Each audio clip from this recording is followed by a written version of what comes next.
But I must speak what the speaker showed me. Aeroplanes and water transport. Something was not good. Chiwamba bantu, wegendereze. Chiwamba. All these are within the blood covenant. Bantu bajja kuwabibwa obuziweewo. Bajja kuwabibwa twalibwe. That's why kusabuli obotambula tambula nga wegendereza. Lubale embeera. Chiwamba bantu. It was a very big dream, but at least I'm trying to summarize it. Buli omu yeekuume, buli omu wali mulaki weekuume, Mukama ajja kuyamba nawe nga weekuuma. Amina. Buli omu ategedde. Last evening, the NUP party president, Robert Kyagulanyi, took to social media to announce the abduction of the party's head of mobilization, Chairman Fred Sentamu Nyanzi, by heavily armed men in civilian clothing in Waise. He was reportedly whisked away in a Toyota minivan, commonly referred to as a drone car, to an unknown destination. The abduction happened shortly after opposition politicians had gathered at the NUP headquarters in Makerere Kavule, where they were issued a 48-hour ultimatum to the government demanding the release of Dr. Chiza Besigye. While NTV cannot independently verify the abduction claims, we spoke with the party's deputy spokesperson, Alex Mufumbiro Waiswa, who was with Mr. Nyanzi at the time of the incident. According to Mufumbiro, they were en route to a party mobilization campaign in the Nakawa constituency when their vehicle was briefly stopped at the traffic lights. At that time, there was a lot of traffic and we needed to rush for our meeting and were in communication with the people where we were going to have the meeting from.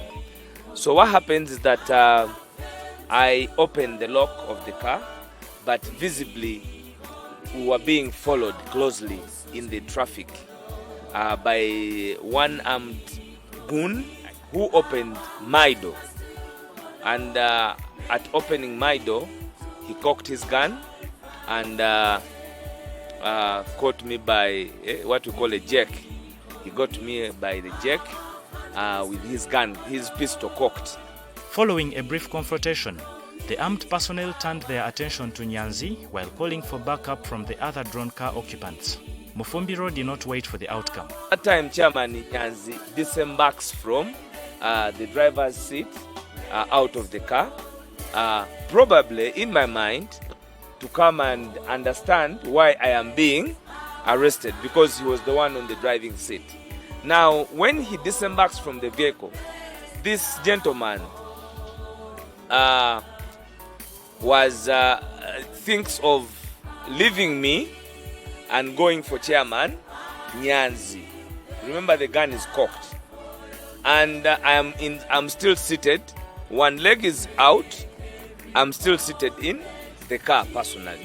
So when he turns to the front to go and find Chairman Nyanzi, in my mind I was like, the story of Akibwa, you all know.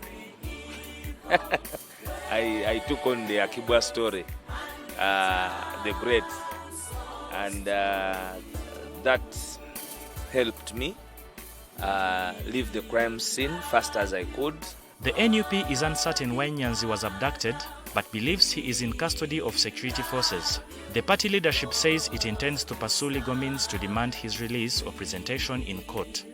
We have every reason to believe that it's security agencies, because that is the same way in which hundreds of people have been arrested in the past couple of years, which is in itself is wrong and criminal, because if security agencies start behaving like criminal gangs, we are likely to see people, even criminals, take advantage and in broad daylight, and people have learned to normalize that unlawful practice.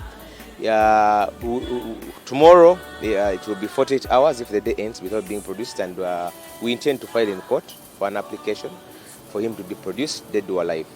NTV made efforts to obtain comments from both the police and the army regarding the incident, but these efforts were unsuccessful. David Ijo, NTV.